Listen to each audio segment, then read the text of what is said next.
Hi guys, welcome to Verbally. My name is Joe, and today we're going to be reading and discussing bilingualism. So if you're watching this right now, it's live, and we will be getting started shortly. So while we're waiting to start, I'm going to show you guys how you can get free reservations for classes like this one. So this is what you're looking at right now. If you look up here, it says Get Reservations. Click on that. Then you'll see Invite Friends.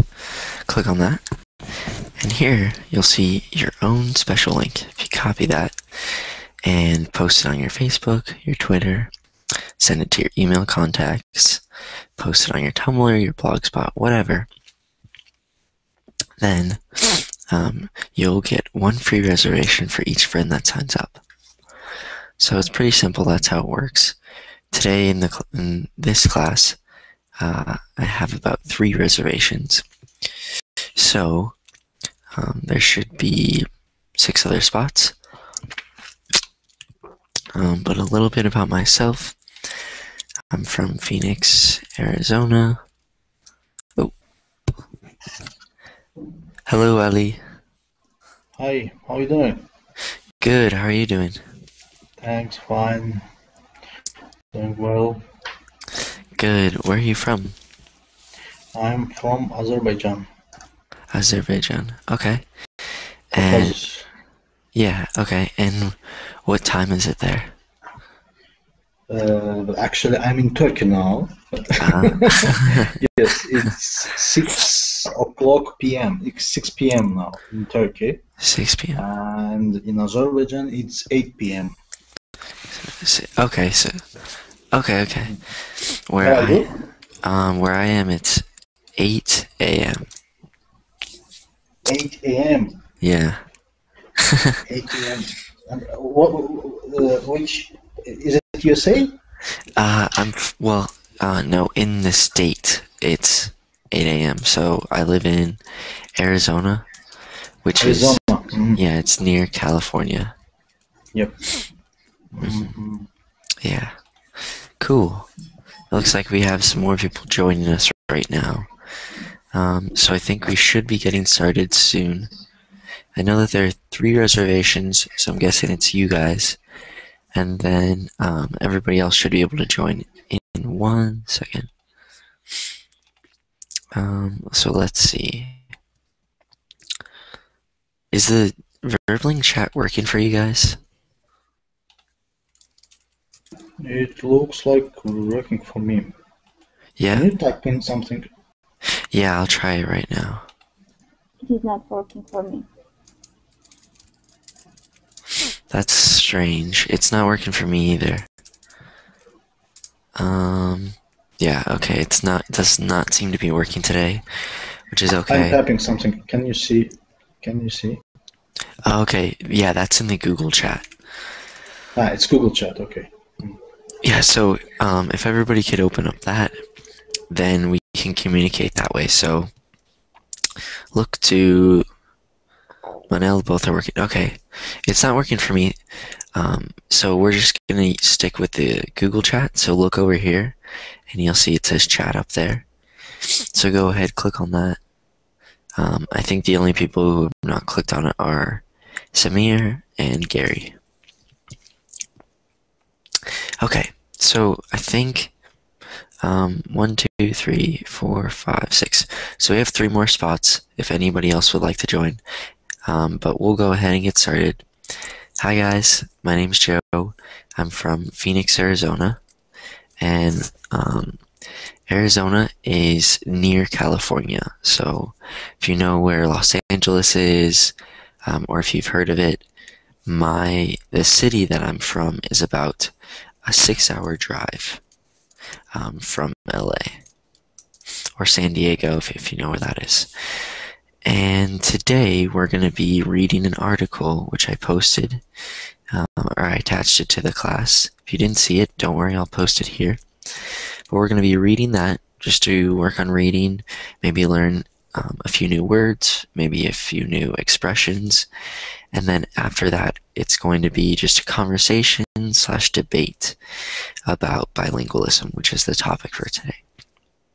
So before we get started, I just want you guys to go through and say your name, where you're from, and the languages that you're learning. So if it's just English, then you can just say English. If there's another language that you're learning, you can say that, and then also say your native languages. So I'll go first. My name's Joe. I'm from the United States, and I speak English natively. I'm learning Portuguese, and I speak Spanish pretty well. So we'll start from the very left with Ali. Hey, my name is Ali Akbar. It's too long, so Ali is enough. I'm from Azerbaijan. I'm from Azerbaijan, Baku. I speak natively Russian. I speak natively Azeri language, Azerbaijani, and it appears that Azerbaijani language is the same with the Turkish, mostly the same. So I speak natively Turkish as well, and I'm learning English. Wow. So 4 languages. Okay. 3.5. Three and a half. Okay. Cool. All right. Next we have Frankie. Hi there, I'm Frankie, and I'm Italian, so my native language is obviously Italian, and I'm learning both English and Chinese, though I'm not that good at Chinese, so I'm just trying. So 2.5. Okay. Cool. And is Chinese hard? How long have you been learning it? Just a month. It's really hard. Really hard. Yeah.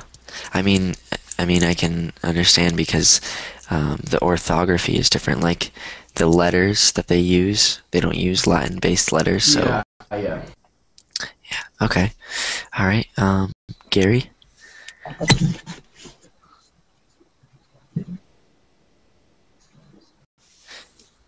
Gary, are you there? Yes, sir. I'm here. Oh, there we go. Okay. Hello. Hello, can you hear me? Yes.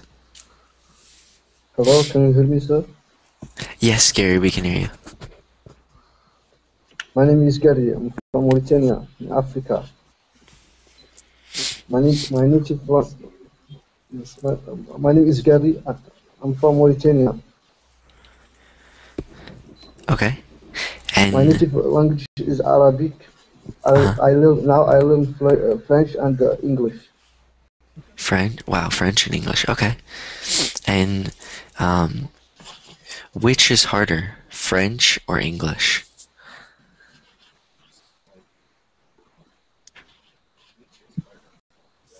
Gary, are you there? French is harder than English. French is harder than For me, English. yeah. Okay. Interesting. All right. Next we have Juan Guillermo.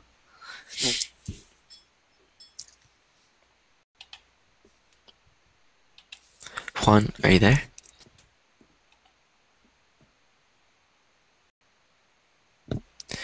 Okay, maybe. All right. Luisa. Yeah. Hi, my name is Lisa. I'm from Armenia. I speak my native language Armenian. I speak also Russian, and I speak English advanced, maybe. And I'm learning Spanish. Learning Spanish. Wow. Okay. You're trying. So 2.5. Okay. All right. Manel.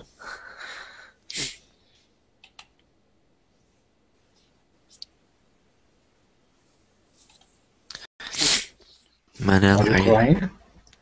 No, my eyes are really watery because it's early in the morning. Just kidding. Just kidding. Manel, are you there?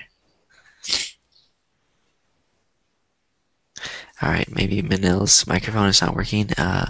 Rukia?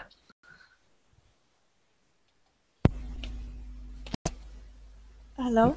Manel? Yeah, yes, teacher, I'm here. Hello. Okay, I'm sorry, my microphone was muted. That's okay.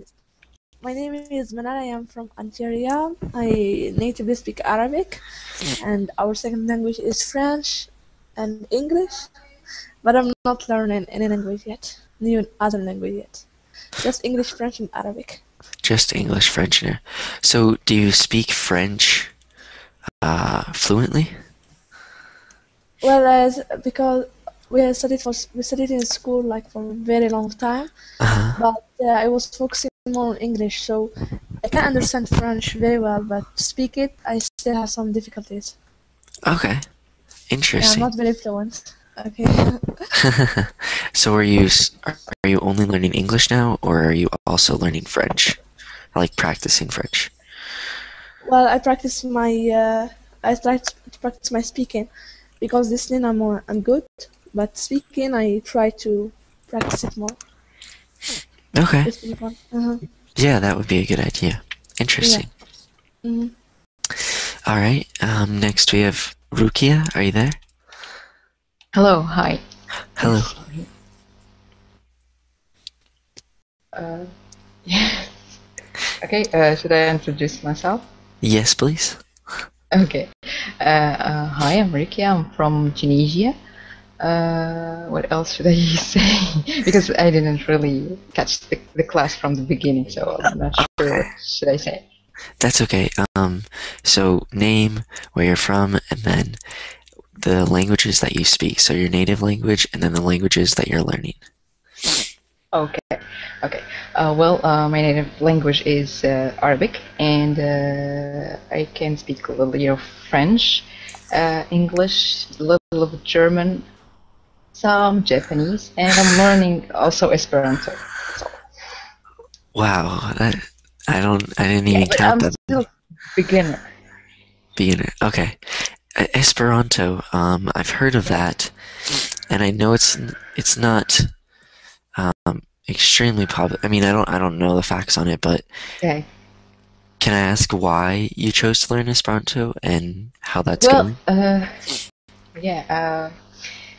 Since it's not really kind of it's not a nation's language, you know, like not like in French or Yeah. English, but it's extremely easy, and I don't know, it's just because just learning language in itself, the process of learning a language is beneficial for for your brain. So I'm Yeah. not really picky in choosing languages, so any language will do since it's easy.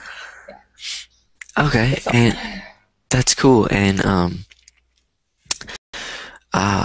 do you practice with people on Verbling, or where do you practice with people? Not really, because in Esperanto, as I said, I'm still a beginner. Okay. But there is a lot of resources in the internet. I'm not really focusing on speaking right now, but more like in grammar rules. Yeah. These The grammar and the basics, and then speaking. Yeah. Okay. exactly. Wow, that's really cool. Next we have Samir. Hello, my name is Samir Suleiman. I'm from Saudi Arabia. I am fluent in Arabic, and I have been learning English for a couple months. For a couple years. No, a couple months. Couple months. Oh wow. Okay. Couple months. Okay. All right. Cool.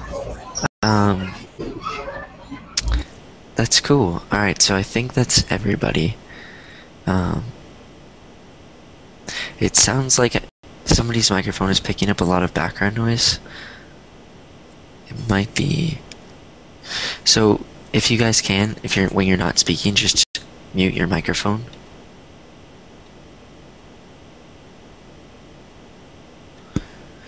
So, because I'm not sure right now, it sounds like there's a lot of background noise, and I don't know who it's coming from.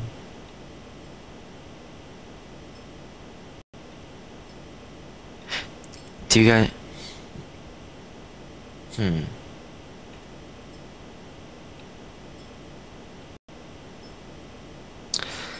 Alright, I'm not sure what's going on. I don't know if you guys... Can you guys hear that?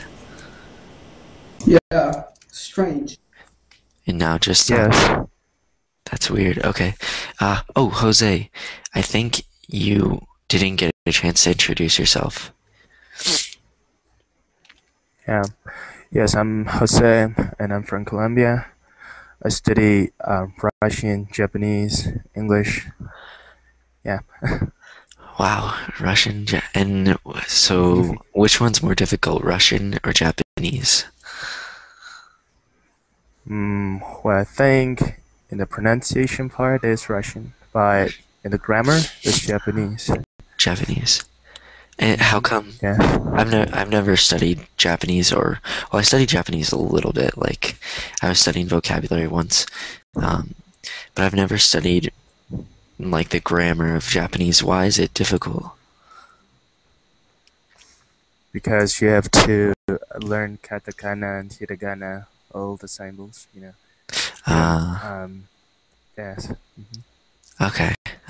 All the characters, the kanji, and all that. Yes. So the characters are the difficult part. Okay, interesting. Okay, so I think that's everybody. So welcome everybody. Oh, actually, we have one more. Susanna, are you there? Susanna? Your microphone may be muted, just a reminder to you guys. Right there. Susanna, are you there? Yes, hi, how are you? Good, how are you? It's the second time that I've been here, but this is my first class with you. Wow, okay, welcome. Thank you. Would you like to introduce yourself by saying your name, where you're from, and the languages that you speak and that you're learning? My name is Susana. I'm from Lima, Peru. I'm a teacher, a Spanish teacher, and I want to learn English, and I'm studying Italian right now. English, Italian, Spanish. Okay, cool. All the Romance languages, nice. Okay, and last I think we have Selma. Selma, are you there?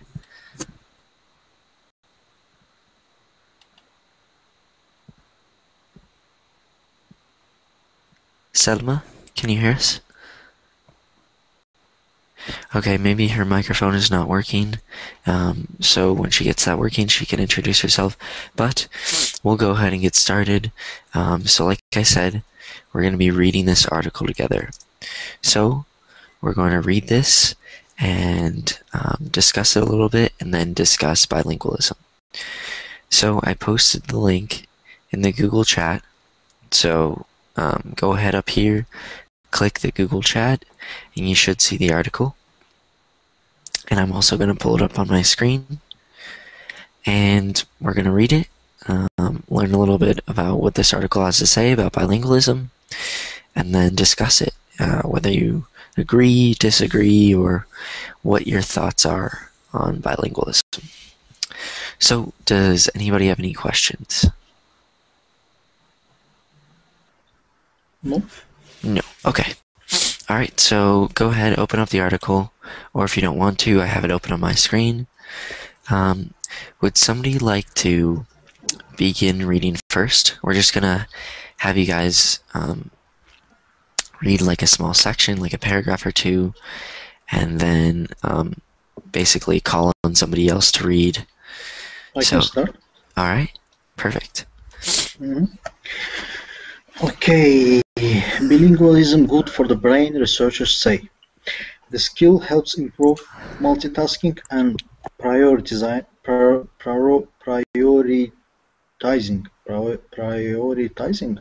Yep, prioritizing.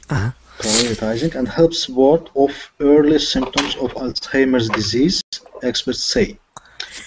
Does being bilingual give your children a mental edge, or does it delay their learning? It depends on who you ask. Bilingual education is regarded by some in education policy circles as little more than a half-baked technique of teaching students whose native language is not English. Though it takes many forms, bilingual education programs usually involve teaching students in both their native languages and in English. How much each language is used and in which academic context varies by program. All right. Should I continue? No, that you can stop right there. Thank you for reading. Mhm. All right, would somebody like to go next?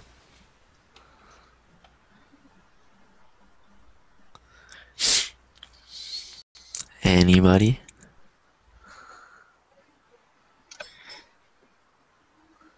Do I have any volunteers? All right, guess I will choose Can I go? somebody. Yes. Thank you. Okay. But neuroscience researchers are increasingly coming to a consensus that bilingualism has many positive consequences for the brain. Several such researchers traveled to this month's annual meeting of the American Association for the Advancement of Science in Washington, D.C. to present their findings. Shall I continue? Yeah. Okay. Among them, bilingual children are more effective at multitasking. Adults who speak more than one language do a better job prioritizing information in potentially confusing situations. Being bilingual helps ward off early symptoms of Alzheimer's disease in the elderly. Sorry. All right, thank you for reading. Would somebody like to go next? May I? All right. These benefits come from having a brain that's constantly juggling two or even more languages, said Ellen Gallistock, a psychology professor at York University in Toronto, who spoke at the AAAS annual meeting. For instance, a person who speaks both Hindi and Tamil can turn Tamil off even if he's speaking to only Hindi users, because the brain is constantly deciding which language is most appropriate for a given situation. All right, thank you. Would somebody like to read next?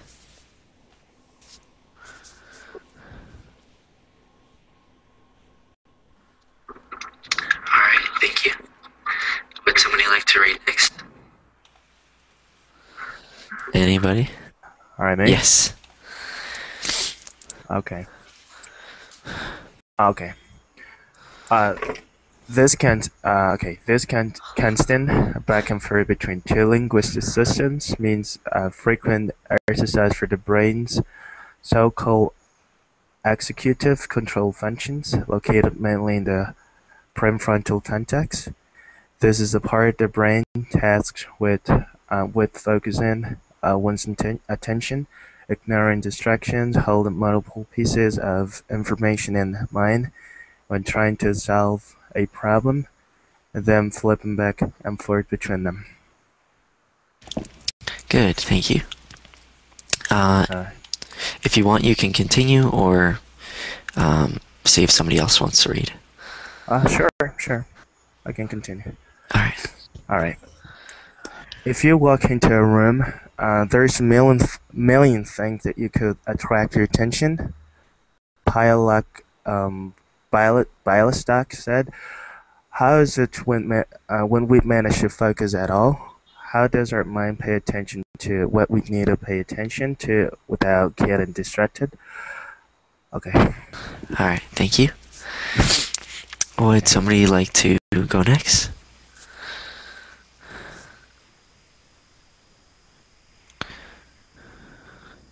Anybody?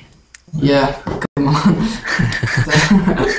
To test one's ability to identify pertinent nudges while being bombarded with extraneous information, scientists use something called the Stroop Test. Subjects are presented with a word for a particular color and asked to identify the color of ink it's printed in. So if the word is blue and it's printed in blue, no problem. If, on the other hand, the word blue is printed in red, they have to sort out with a piece of information. The color of the ink or the color being spelled out is one of they need. Alright, yeah, you can continue or choose somebody else.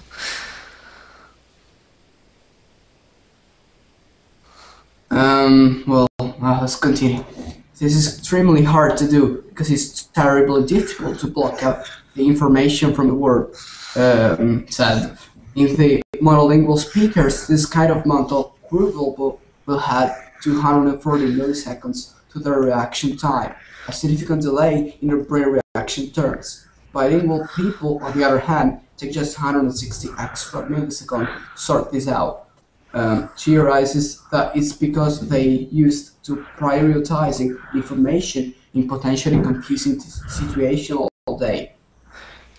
Good, thank you. Alright, would somebody like to go next? Can I? Yes.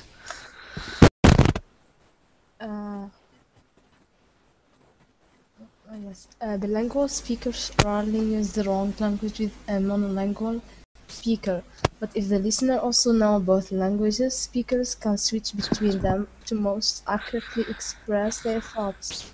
When bilinguals prepare to speak, their brain seems to inhibit one language while using the other, said Pennsylvania State University psychology professor Judith Clark, who also spoke at the conference.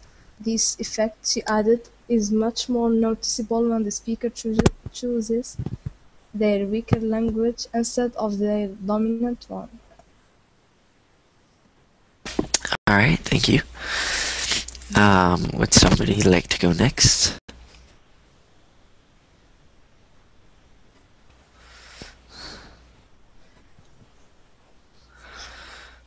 Anybody that is not read yet?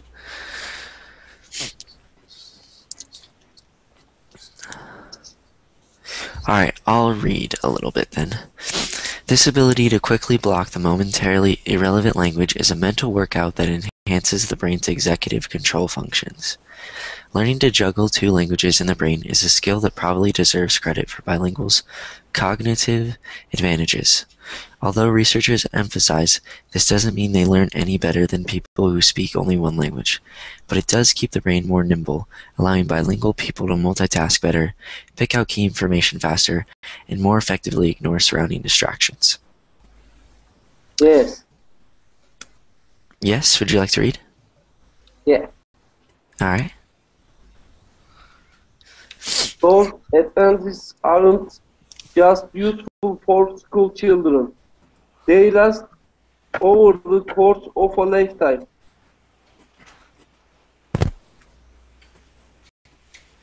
Yeah, keep going.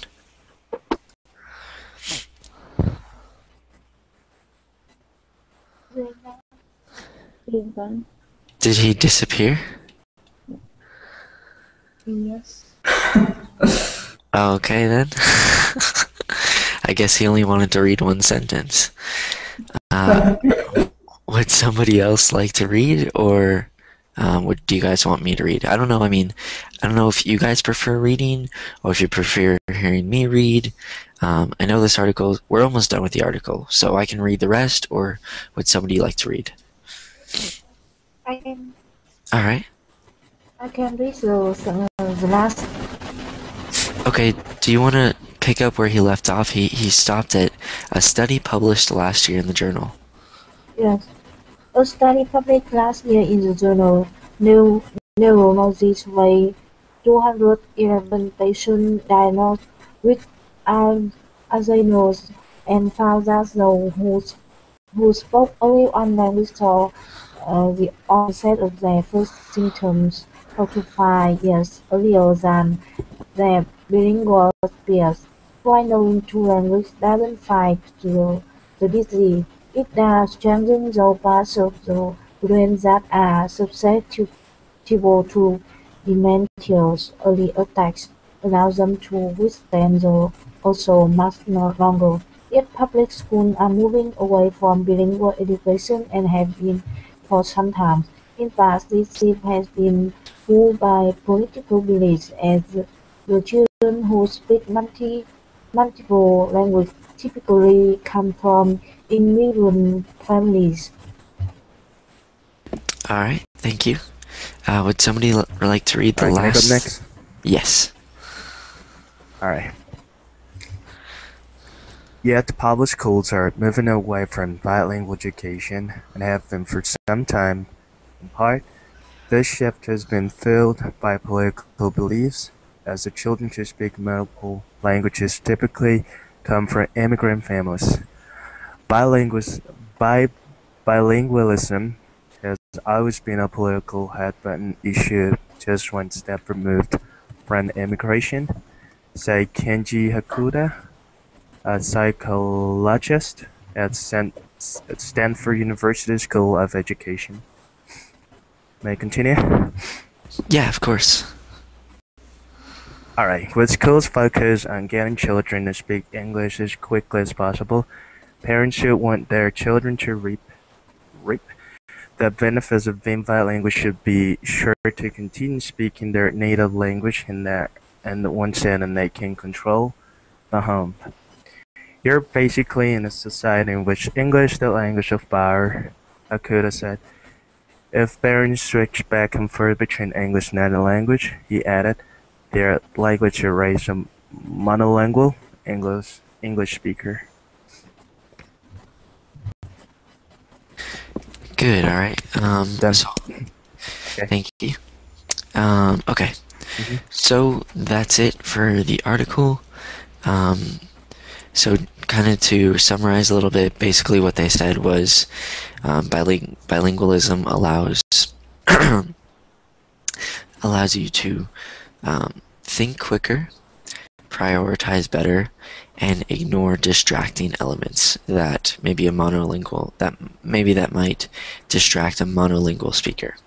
And if you didn't know what the word monolingual means, think of it this way: mono means one, and then lingual is related to languages. So monolingual means a person that speaks one language. So that's why we have bi, which means two, the prefix, and then lingual, languages, same thing. So that's why monolingual is one language, a speaker that speaks one language. Bilingual would be you guys, or if you're trilingual, whatever. But that's the way that that word is made, I guess, with the prefix and then the root lingual. So yeah, what did you guys think about that art? Yeah.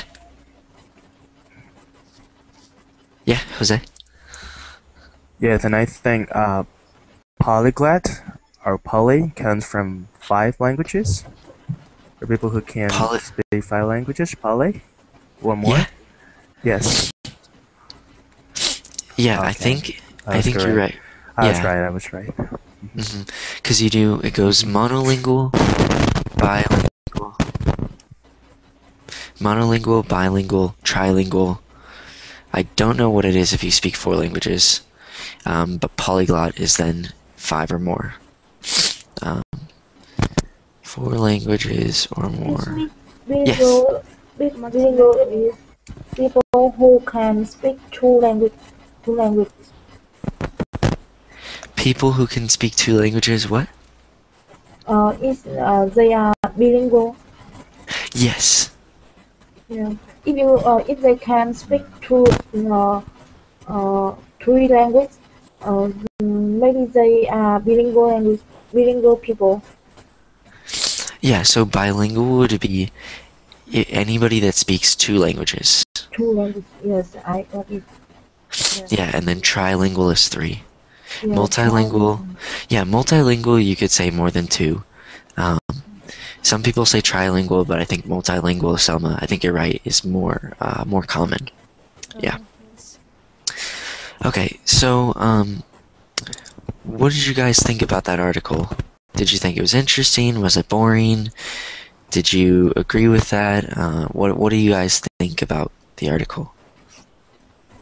Well, for me, I think it is I interesting think. article. Okay. So, Sorry, first Selma. okay, well, for me, I think that it is an interesting article because I am studying sociolinguistics, and we recently had studied these terms. This information was new for me because when we had studied bilingualism, we had studied the issues that bilingual people face with each others and with other societies, because sometimes you cannot speak one language, you speak two languages unconsciously. Uh-huh. Yeah. Yeah, that's true, because, like, what if your native language is Arabic, and you're learning English, and so you're constantly thinking in Arabic, but you're trying to speak in English. It could be difficult, which that happens a lot of the time. Jose, did you want to say something? Yes, I think the article was great because there was something that I didn't know, like that learning languages help you to be more multitasking. Yeah. So yeah, I can. Yeah, and I'm like experiencing that too because I'm in Russian and Japanese. And I feel like I yes, I feel I feel myself more active during the day, and that's right. Yes. Yeah, Awesome. exactly. It's good. Because you're juggling Russian, Japanese, Spanish, English, so you constantly have to think, okay, this is Russian, this is Japanese, this is Spanish, etc., etc. So yeah, it does help you Exactly. Yeah. multitask better. All right, any other thoughts? Carla, did you want to say something? It looks like you were speaking, but your microphone was muted.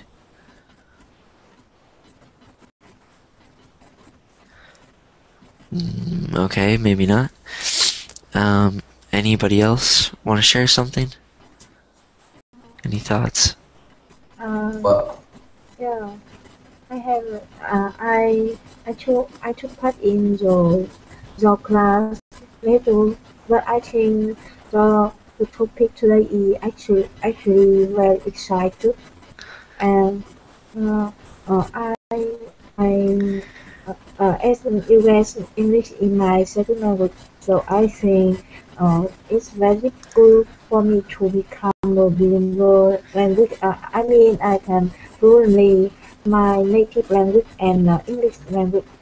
So I have a question for you. What do I do to fluently English speaking? Because I think it's very hard for me, and I need to fluently English speaking to get a good job in my country because as you know, English is international language today. Yeah. Yeah. Yeah, good. Yeah, you're absolutely right. I know there are a lot of people who have to learn English so that they can get a better job, and I think that everybody should learn another language, even if it's not to get a better job, because when you learn a new language, it opens up more doors for you, like more jobs, for example, because then you can find jobs. So, like, for example, if you speak English in another country, like Tao was saying, it's the universal language, or it's starting to become that. And so that's going to open up more doors for you, just like me learning new languages in the United States has opened up more doors for me. For example, this job, I would not be working at Verbling if I didn't speak Spanish. And the reason for that is because I first got the job from being able to speak Spanish. So, I mean, it's true. I mean, with each new language, I feel like you open up a new door of opportunities. So it just depends on what you do with the language. Okay, so now we have 20 minutes left. So now I kind of just want to open it up to conversation about bilingualism, and that's what I want to focus on, so I can give you guys an opportunity to speak, share your thoughts, and we can just talk about this. So, just like the article talked about, we're going to talk about bilingualism. We're going to talk about bilingual education, So you guys have all mostly said that bilingualism is good, or you agree with it. Now, what do you guys think about bilingual education? So I'll write the question. What do you think about bilingual education? Education. Yes, bilingual education.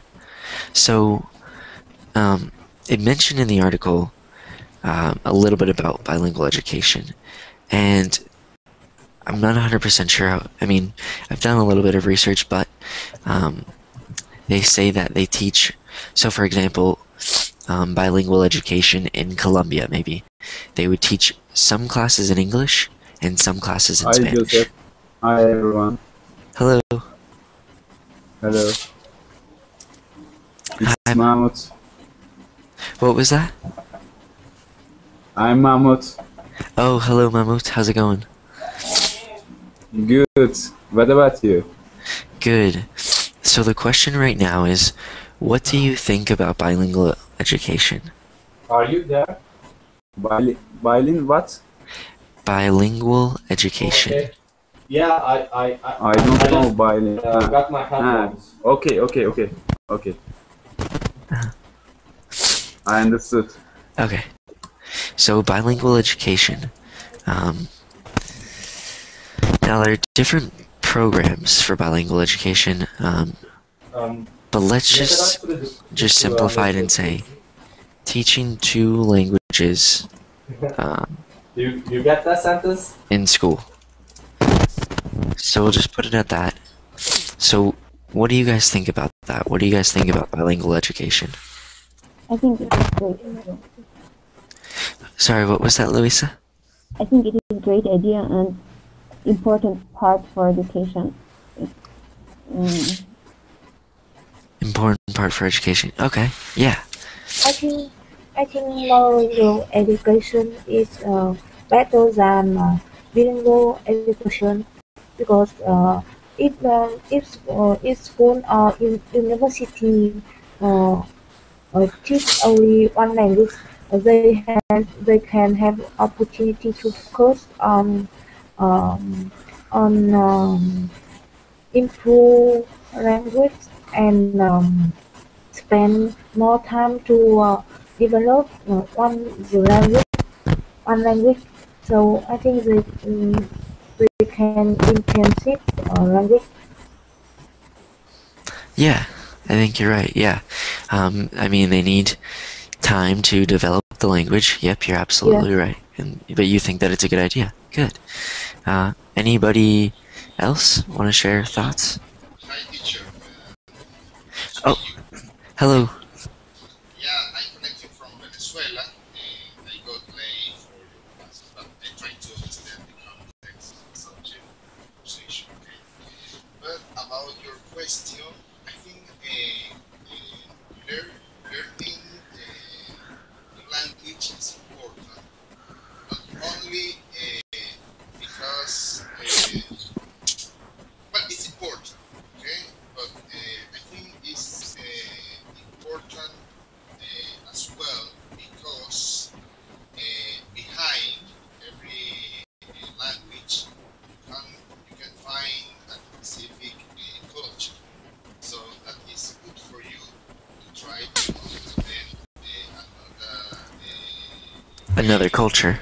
yeah, to live, and that is good for your academic plan. Yeah. Yeah. Yeah, I think you're absolutely right. Johan, can you adjust your microphone? It sounds, we can't really hear you very well. It looks like it's up here, as opposed to down here. Maybe it looks like this piece of your microphone is up here. Yes, right there.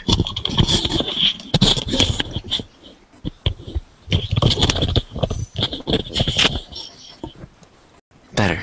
Okay. There we go. Okay. Okay, so can you repeat what you said? Because I don't think everybody heard you. Okay. Well, my idea was learning English is important, but I think it's a good point to express behind every language, you can find a specific culture. So that is good for you because you can go behind your own lifestyle and you can understand more things about different population in the world. So that is nice for you when you are a student. Okay, I think that is important. Yeah. I think you're absolutely right. Yeah. It is important for a student because they can learn about another culture and yeah, so it's a great way to learn about a language, and the language ties back to the culture, so then you can learn about the culture too. So the question about bilingual education in any country, yeah, not just the United States, any country. So my next question is, so you've all said that bilingual education is good. Now, sorry, yes, I have a point to say about bilingual education. Can go I? for it. Yes. Okay. Well, I'm with being bilingual and learning multiple languages at school, but I'm not really with the bilingual education because here in Tunisia we have a sort of a bilingual education because it goes like this. We study, for example, math. We study it for 9 years in Arabic, and then we switch to French. We switch to yeah, it's horrible here. So this kind of system I'm not really a big fan of. So maybe if it's another kind of system of bilingual education. So, but learn as the previous person said, being bilingual and learning multiple languages is good for building the character and learning about new cultures and all, but not really such a system like ours. That's Yes. all. Okay, I'm glad you brought that up because that's interesting. I mean, I can't imagine learning math for 9 years in English and then all of a sudden switching to French or Spanish or something.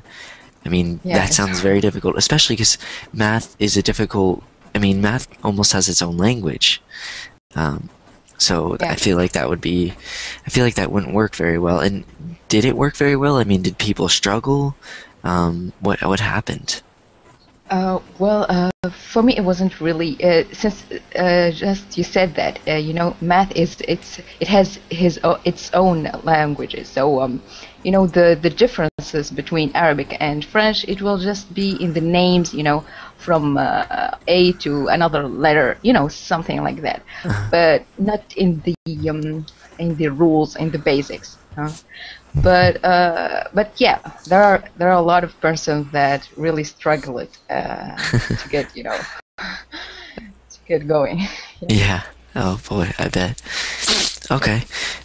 So yeah, now the next question I want to go to is, most of you said that bilingual education is good, and when I say bilingual education, I'm talking about teaching or learning another language, as opposed to just the native language or the official language of the country or wherever.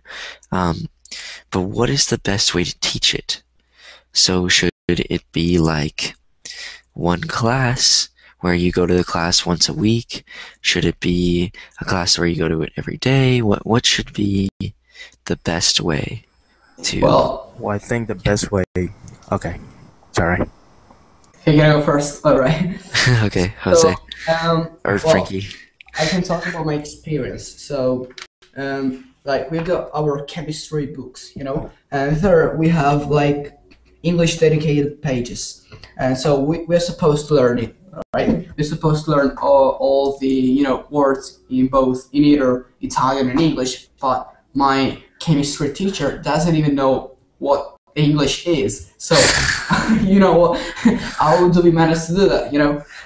We have to learn chemistry in English, but my teacher doesn't even know what English is. So we have to, deal with it in the best way possible, because otherwise it's not gonna get any results.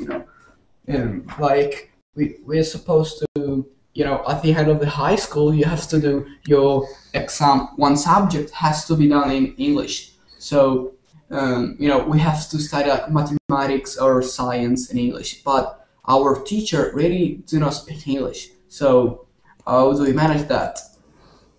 Yeah, that does not seem like it's manageable, because if the teacher doesn't speak English, how can you expect him to teach chemistry in Yeah. English?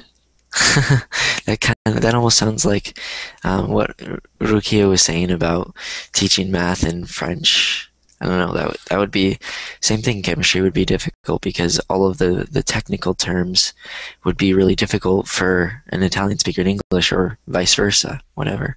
Yeah. Interesting. Jose, did you want to add something? Yes, that was a good point, because how could you expect to learn a language if you're being taught the language only 10% during the day and 90% in your own language? So I think you have to experience the language all the time during the day. And yes, and I think the girl who was speaking before, I think she's lucky, kind of lucky, because here in my country, we are taught English. We do have English at school, but I don't know. I think we're doing it in the wrong way, because I don't know what is going on. But when we finish school, um, we forget everything about what we have taught, and when we attend the university, we have to start over. So I don't know. I think. It's like a waste of time. I don't know what is going on here, but I'm talking about the public schools. If you go to a private school, okay, well, things are going to be different. But in public school, yes, we're taught English, one and some other languages, but mostly English. But I think we're doing the wrong way. But yes, the key is to, um, have an 80% of the language, experiencing the language all the time. So you cannot learn the language if you don't speak at least every day. You Yeah. have to be immersed in the language. So it's the only way you can learn the language.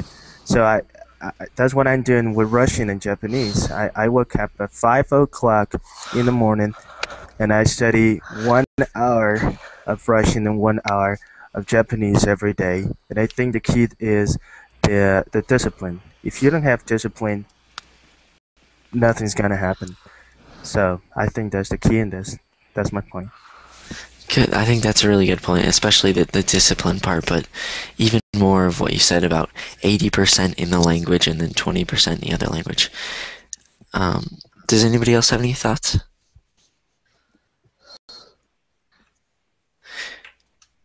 One thing that I want to add is, I think you hit on one of the most important things, the 80%, 20%. I think that would be kind of like immersion, because 80%, if you're in class for, I don't know, say you were in class for 10 hours, 8 hours is going to be in Spanish, Russian, Japanese, whatever. Yes, but the class must be taught in the language you're learning, not in your native language. That's what I'm saying, yeah. Yes. That's important. Yeah, exactly. And the way I think that there should be bilingualism should be promoted more in schools. I think the hard part is getting the schools to teach. Yes, of course. I think the hard part is getting the schools to develop immersion programs, because the immersion programs are the ones that are most successful. If you do your research, those are the ones that students are not wasting their time with, because they come out speaking the language fluently.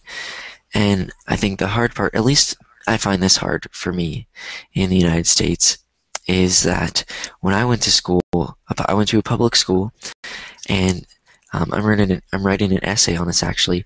There was a proposition that was passed, which is like a policy. Proposition 203 was passed in Arizona in the year 2000, and it got rid of all bilingual education programs, or almost all of them, and it required that all public schools teach only in English. So they can't teach in Spanish, Russian, Arabic, Japanese, French, whatever. They only can teach in English. And that made me frustrated because I think the world is becoming more interconnected between, all over the world globally. Yeah. And so it's important to learn at least one other language, whether it's Italian, Turkish, whatever, any language. And I also think it's hard because I think the best way to do it would be where one language is spoken at the home. So, for example, in Italy, it would be Italian, and then in school, another language is taught. So, English or French or Spanish, whatever. But I think the hard part about that or in the United States is there are so many other types of speakers. There are tag-along speakers, there are Spanish speakers, there are Chinese speakers, there are French speakers, German. There are tons of different languages. And for example, what happens if in my city all the public schools teach Spanish, or they instruct in Spanish, but then there are people whose native language is Spanish? What happens when they go to school? They're not going to learn English, and when they go back home, they're not going to learn English. So what happens then? Then they have to find another school, or I don't know. I think that's why it's hard, at least in the United States.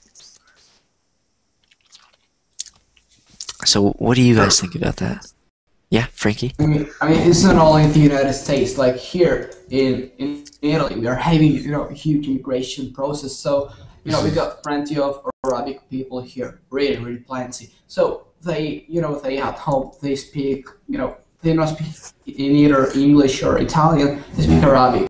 So they gotta learn Italian, to integrate with our society. So it's hard for them, to learn just Italian. So for them to learn both English and Italian, it's gonna be a really, really tough time. Yeah, that's true. And I mean, if they don't have it in school, then most of those people probably aren't going to take the time to sit down and learn it. They probably rely on school, and it's hard. Like you said, when both of our countries have a lot of influence or a lot of immigration from other countries, then it's hard for us to create a policy or something that says, okay, all the schools are going to teach Spanish now, or blah blah blah. And it's also hard because what happens sometimes is, for example, let's say an Italian family immigrates to Arizona, and the family only speaks Italian, and they send their son to the school, and he learns English. So he speaks English at school, and he speaks Italian at home. But then when he grows up and he has kids, he may or may not teach them Italian. We don't know. Let's say he does. And then he teaches his kids Italian, so they speak Italian at home, they go to school, learn English. Then those kids grow up, and, at one point, one generation is going to stop speaking Italian. Yeah, and I can tell you, I got loads of relatives, in the United States or in Australia that, they don't speak Italian anymore.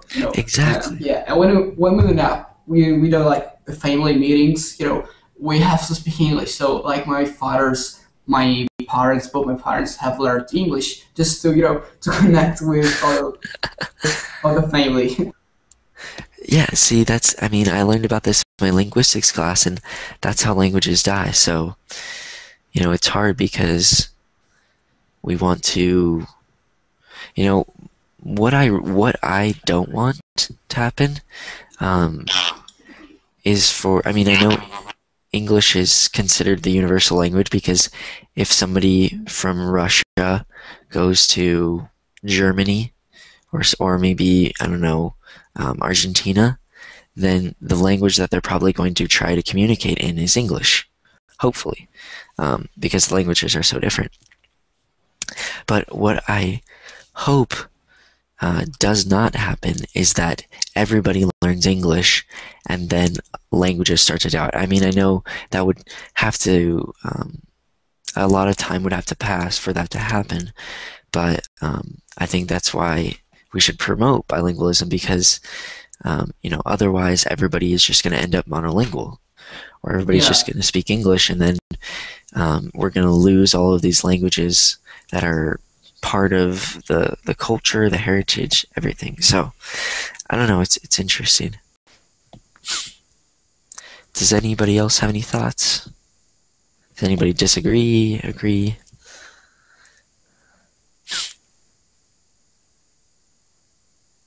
No. Okay. All right. Well, thank you guys for coming. Just Ann.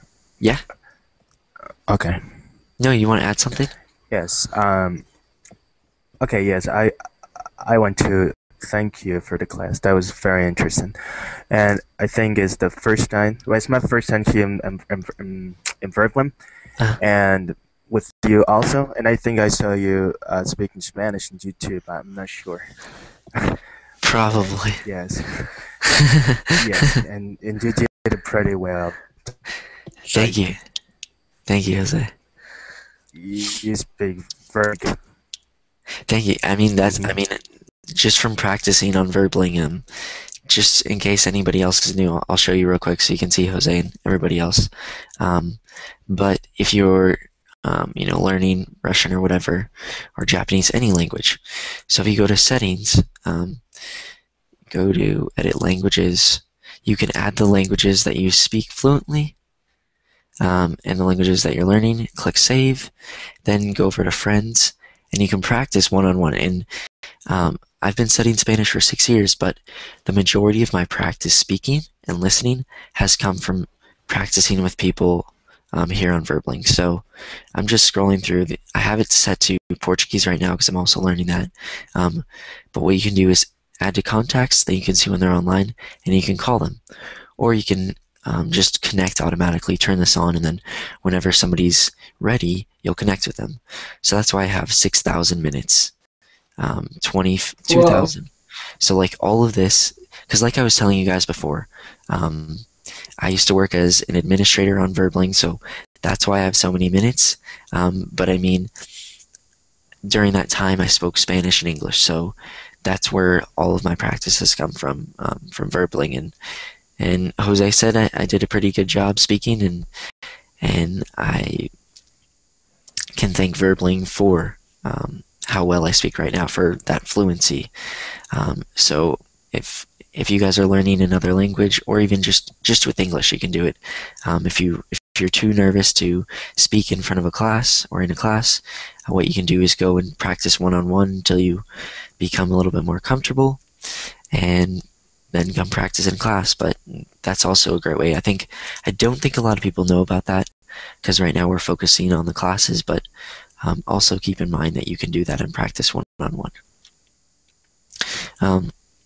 So that's it. Thank you guys for coming.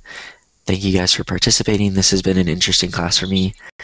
I'm also teaching another class, I think on Thursday at 3 p.m. and we're talking about languages.